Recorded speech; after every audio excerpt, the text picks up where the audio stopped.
comenté que las tormentas son muy necesarias. En las tormentas de la vida vamos a experimentar que hay tormentas que enfrentamos, que son tormentas provocadas por Dios. Hay tormentas que llegamos a enfrentar en la vida o que llegaremos a enfrentar en un futuro y son tormentas provocadas por el mismo Satanás. Pero hay tormentas que tendremos que experimentar inevitablemente, y con tristeza tengo que decir, por causa de la imprudencia, del atrevimiento y hasta inclusive del pecado del hombre. No todas las tormentas que nosotros llegamos a sufrir son tormentas provocadas por Satanás, porque encontramos a mucha gente que cualquier circunstancia que están viviendo lo achacan, lo aplican a Satanás. Todo lo que ocurre tiene que ver con Satanás. Y dijo una vez un hombre de una manera graciosa, paradójica, ¿no?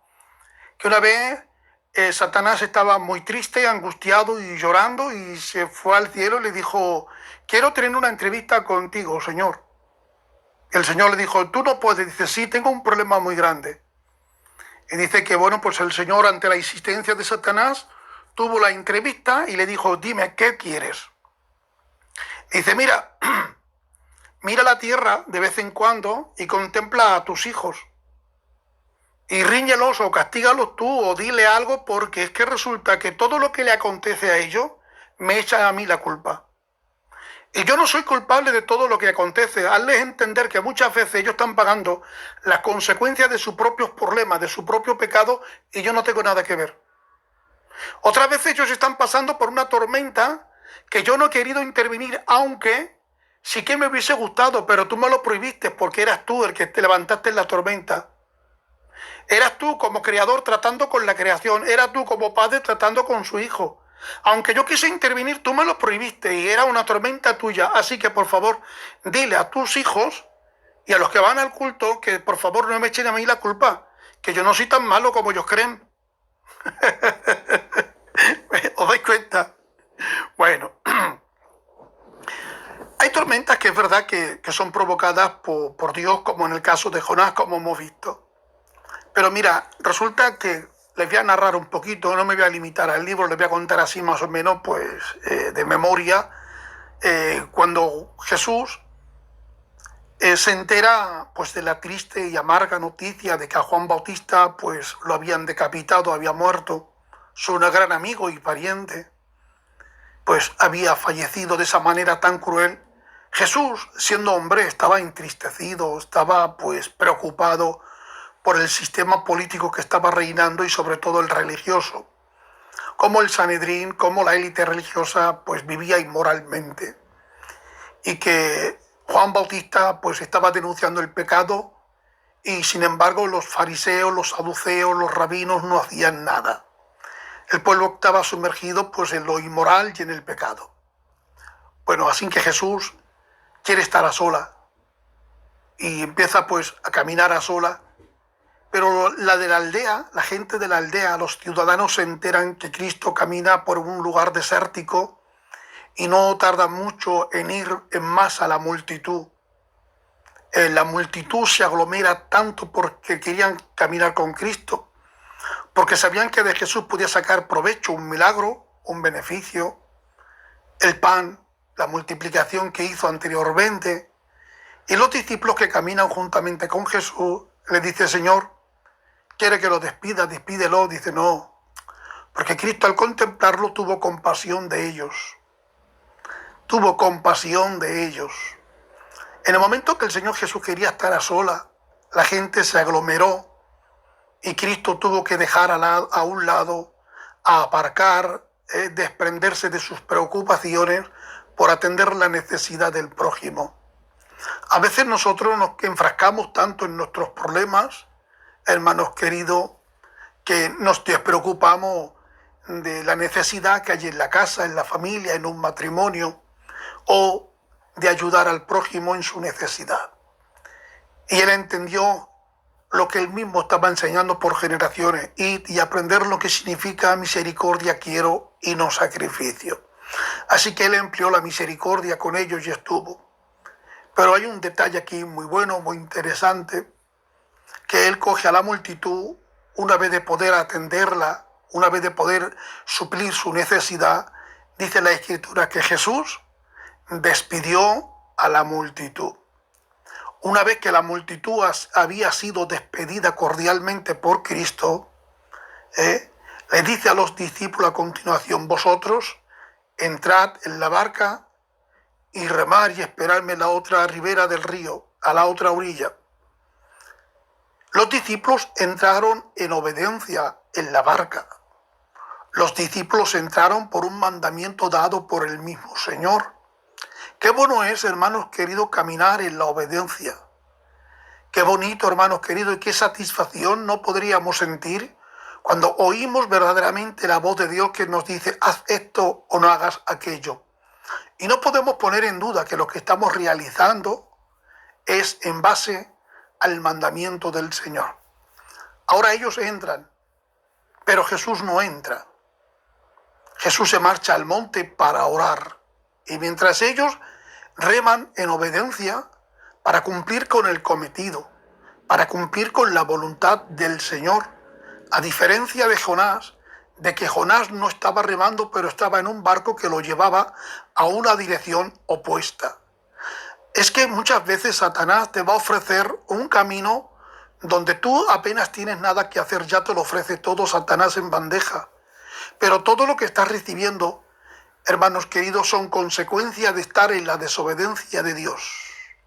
La riqueza, los placeres y todo lo que podamos recibir muchas veces puede estar en base, hermanos queridos, en base en la desobediencia de Dios, en base de que estamos caminando en rumbo opuesto a lo de Dios. Amén. ¿Por qué? Porque Satanás no te va a reprochar nada. Satanás te lo va a dar todo en bandeja a fin de que él te pueda tener en sus manos. Pero, caminar en la voluntad de Dios, en la perfección, en la santidad, significa pagar un precio. Había que remar, había que hacer un esfuerzo. No hablo para ser salvo, no hablo para que uno sea salvo, no. Ellos tenían que cumplir con un mandamiento en la tierra de remar para llegar a la otra orilla. ¿Cuántas veces nosotros tenemos que pagar un precio, hermanos queridos, cuando el Señor nos demanda y nos dice: ves y perdona al que te ofendió? Y tenemos que pagar un precio porque, hermanos, el perdón no se basa en los sentimientos, se basa en el conocimiento que recibimos y en la obediencia que ejecutamos. Porque los sentimientos no quieren. Los sentimientos están a flor de piel, y la razón y el sentimiento, hermanos queridos, se dan de la mano y se oponen a la voluntad de Dios y dicen: no, van a alimentar nuestro ego, nuestro orgullo. Tú tienes la razón, él te ofendió. Como tú eres el ofendido, que venga a pedirte perdón. Pero nosotros tenemos que luchar y tenemos que entrar en la barca de la obediencia y tenemos que estar remando en contra, hermanos queridos, de los vientos, en contra, hermanos queridos, contracorriente. ¿Para qué? Para luchar en contra de estos sentimientos y esta forma de pensar que se oponen a la voluntad de Dios. Porque nosotros ya hemos recibido el mandamiento: id y perdonar. Y cuando oraréis así: Padre, perdónanos, así como nosotros también perdonamos a nuestros deudores. Entonces, yo reconozco y confieso que Cristo me perdona porque yo también estoy dispuesto a perdonar. Si yo no perdono, ¿cómo esperaré que Dios me perdone? Entonces yo tengo que luchar, tengo que hacer un sacrificio en contra de estos sentimientos. Y los discípulos entraron, hermanos queridos, en la barca. Pero en la obediencia, en la voluntad de Dios que entraron, cuando empiezan, pues en la cuarta vigilia, se levantan sorpresivamente, cuando ellos menos se lo esperan. Ellos estarían cantando, estarían, pues hermanos queridos, satisfechos de estar cumpliendo con la voluntad de Dios. Hemos visto los milagros que ha llegado a realizar el Maestro con esta gente, con toda esta multitud. Y se han ido todos porque el Señor los despidió, pero ninguno se opuso porque se han ido cada uno con su milagro. El que vino a buscar el pan, tuvo el pan. El que vino a buscar un milagro ha recibido el milagro. El que vino a buscar una palabra de consolación la ha recibido. Y se marchan para su casa. Ahora nosotros en obediencia entramos en la barca para cumplir con el propósito de Dios. Y cuando cumplimos con el propósito de Dios, se levanta en medio del mar una tormenta, un fuerte y huracanado viento que nos impide remar. Y una ola gigante. Bueno, me imagino que alguno que otro diría, otra vez la tormenta, porque somos pescadores y hemos enfrentado muchísimas y cientos de veces el viento huracanado y las tormentas impetuosas. Pero hay algo distinto aquí. Hay algo distinto en el mar de Galilea que nos impide remar. Estamos todos unánimes en la misma barca. Pero hay algo que nos impide. No podemos llegar con el cometido. No podemos luchar en contra de esta corriente. Nos impide obedecer la voluntad de Dios. El Señor nos dijo que nos esperaba en la otra orilla, que allí fuéramos nosotros. Pero no podemos cumplir. Hay algo que nos impide. Gloria al Señor. Cuando usted y yo queremos cumplir seriamente con la voluntad de Dios, repentinamente y sorpresivamente de la noche a la mañana nos encontraremos con desafíos, con problemas, con tormentas que vienen contra nuestra vida que nos impiden agradar a Dios, que nos impiden cumplir con la voluntad de Dios, que nos impiden ir a los cultos, que nos impiden orar, que nos impiden leer. ¿Por qué?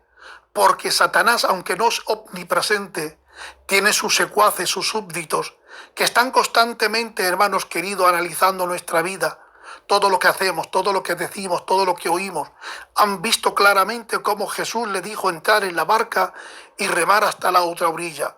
Satanás es consciente, el Señor os habló y vosotros estáis en obediencia.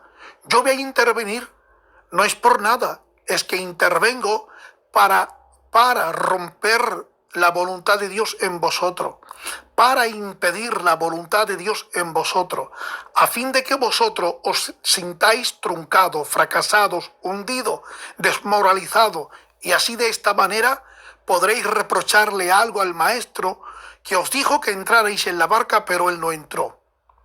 Vosotros estáis obedeciendo, decís que le amáis, decís que le seguís. Él ha prometido estar con vosotros. ¿Recordáis cuando él dijo que él vino a buscar y a salvar lo que se ha perdido? Porque pues no está con vosotros en la barca. No está y se ha levantado. Pero ahora, hermanos y amigos que me estáis escuchando, ellos quieren remar, pero no pueden. Lo intentan, pero se fatigan. Las fuerzas le vencen, se rinden. Las experiencias en ese instante no vale. ¿Por qué ese viento tan repentino? ¿Por qué esas olas tan repentinas? Eso lo provocó el mismo Satanás. Satanás, hermanos queridos, va a provocar un viento huracanado, unas olas, hermanos queridos, pues que van a impedir que tu vida se dirija al propósito de Dios. Satanás se opondrá a tu vida cuando tú quieres cumplir con la voluntad de Dios. Ahora, conviértete en un cristiano mediocre y carnal. Verás cómo no sientes la persecución. Verás que no ocurre nada en tu vida. Pero aquellos que le cuestan, aquellos que se fatigan, ¿por qué motivo? ¿Por qué tienes tantos problemas? Los problemas ocurren, hermanos queridos, no como consecuencias del pecado.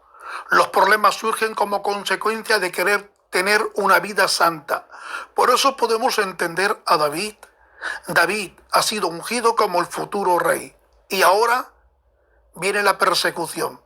Saúl se recela, tiene celo, tiene envidia. Y quiere matarte, ¿pero por qué? Por la victoria que has tenido al matar al gigante Goliat. Gloria al Señor. Y ahora como consecuencia, después de la unción, eres perseguido y andas por el desierto. La persecución viene a tu vida cuando el Señor Jesús te ungió y te llamó para ocupar un lugar de preeminencia. Pero claro está, no puede haber corona sin persecución, no puede haber palacio sin desierto.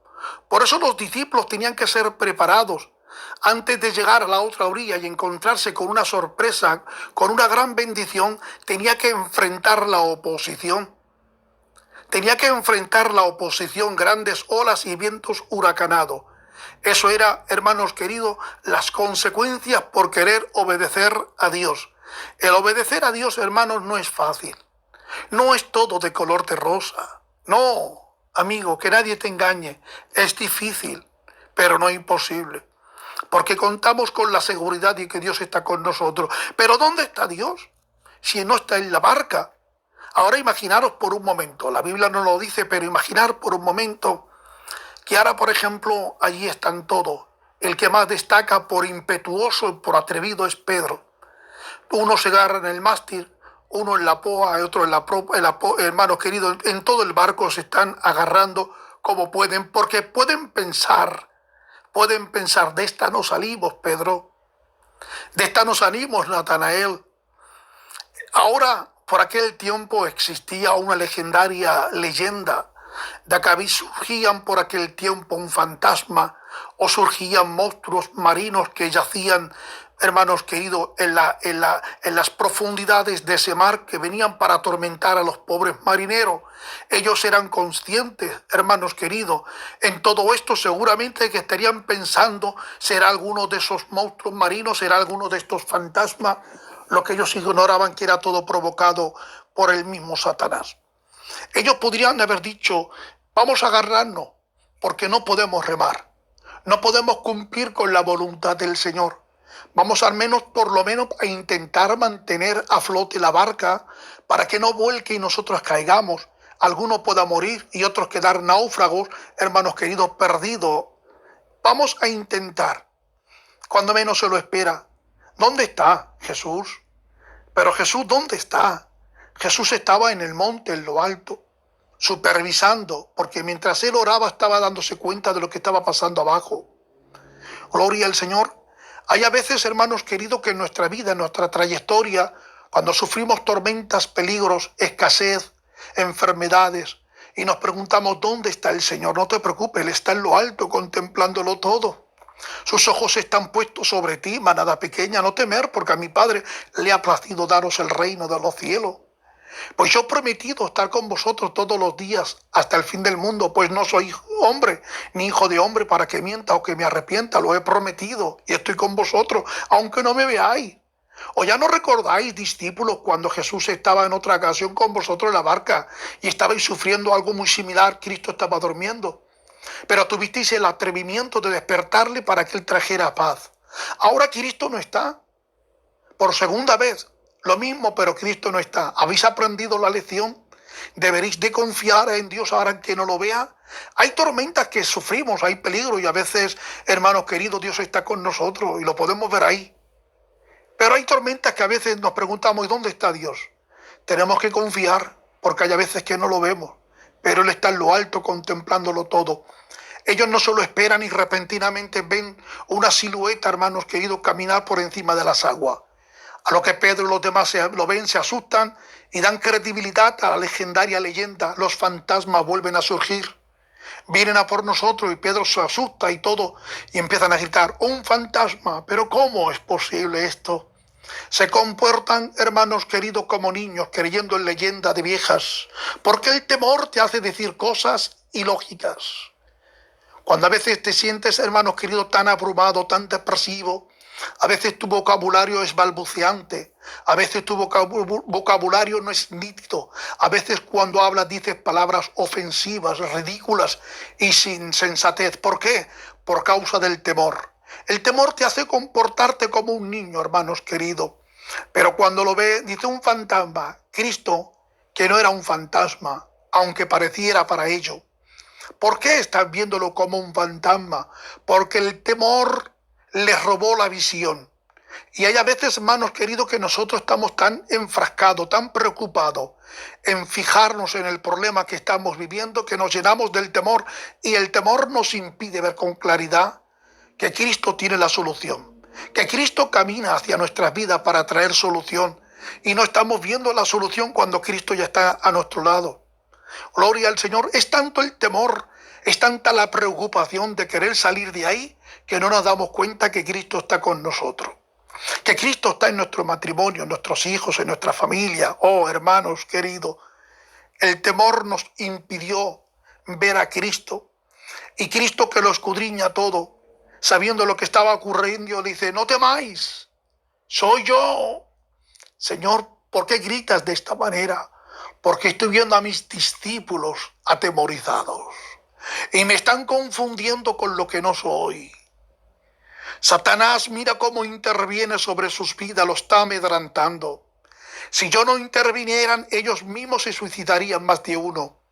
Si yo no viniera andando por encima de los problemas, más de uno se sucumbiría ante el problema y quedaría, hermanos queridos, hundido en alta mar. Porque eso es lo que quiere Satanás, no solamente impedirle que se cumpla la voluntad de Dios en ello, sino que quieren que muchos mueran en el camino, que se suiciden, que pequen, que cometan errores. Pero yo tengo que intervenir antes de que cometan una locura. Antes de que las cosas vayan a peor, yo intervengo. Y Cristo camina y dice, no temáis. Imaginar cuando resuena, hermanos queridos, en la penumbra de la noche, esa voz potente. El Creador suena su voz como un eco, no temáis, soy yo. Y todos, hermanos queridos, desatienden el problema, la mirada está puesta sobre el fantasma, aquella voz que ha dicho no temáis. Y ahora Pedro, hermanos queridos, en la penumbra de la noche y ante el problema, teniendo su duda, le dice, si eres tú, mándame que yo vaya. ¡Qué desafío! Pedro, sí, tengo que enfrentar al temor y con fe le digo, si eres tú, dime que vaya. Pero ¿cómo es posible? Sí, porque aunque no lo estoy viendo bien, aunque mis ojos aún no están nítidos para ver con claridad, por causa del temor que está produciendo Satanás en mi vida, los problemas me impiden ver con claridad, pero puedo sentir en mis oídos espiritual la voz de Dios. La he escuchado tantas veces que no la puedo confundir. Si eres tú, mándame. Mándame que yo vaya. Ahora Pedro no se tira, hermanos queridos, y empieza a bucear, no empieza a nadar, que va. Cuando el Señor Jesús le dice, ven, Pedro se detiene a sacar un pie y ve que el agua se convierte, hermanos queridos, en fundamento de roca. Y empieza a sacar el otro y empieza a caminar. Nos encontramos mucha gente que cuando el Señor te dice, ven, se dejan llevar por las emociones, por los sentimientos y se tiran, hermanos queridos, no andan, se tiran. Oh, hermanos, y empiezan a hundirse. ¿Por qué? Porque hay quien, hermanos queridos, no espera el momento oportuno, se emocionan y se tiran, y en un riachuelo se ahogan. Sin embargo, Pedro no se ahogó, pudo caminar, y caminando se acercó porque tenía su mirada puesta en el autor y consumador de la vida. Preguntemos, no. ¿Y dónde está el problema ahora? El problema seguía persistiendo. El problema seguía patente. En el presente las olas no habían desaparecido.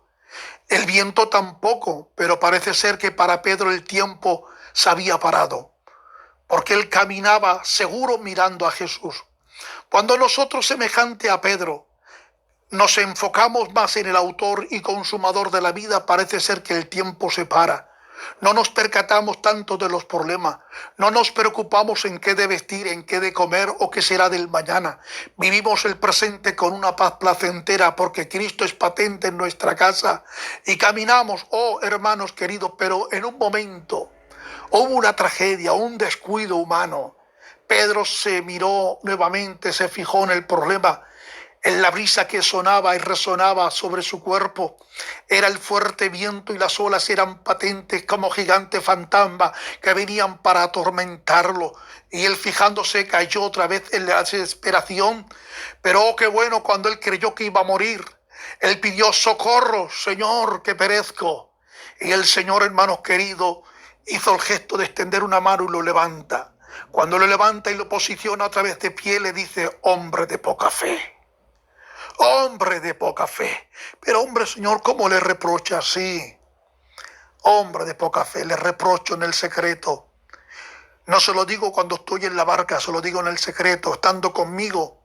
Cuando estando conmigo ha desviado su mirada y se ha enfocado más en el problema que en mí.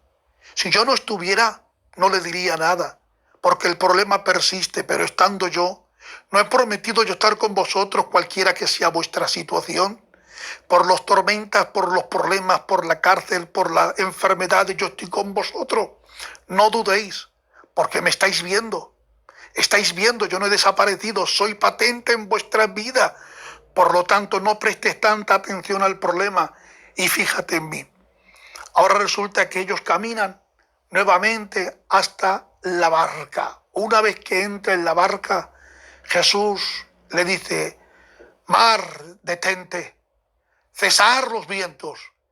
Hermanos queridos, la creación se sujeta. Sí, Señor, lo que usted diga, porque reconocen la voz del Creador. Y la creación se sujeta volviéndose otra vez a su movimiento ordinario, hermanos queridos, porque así lo había mandado el Creador.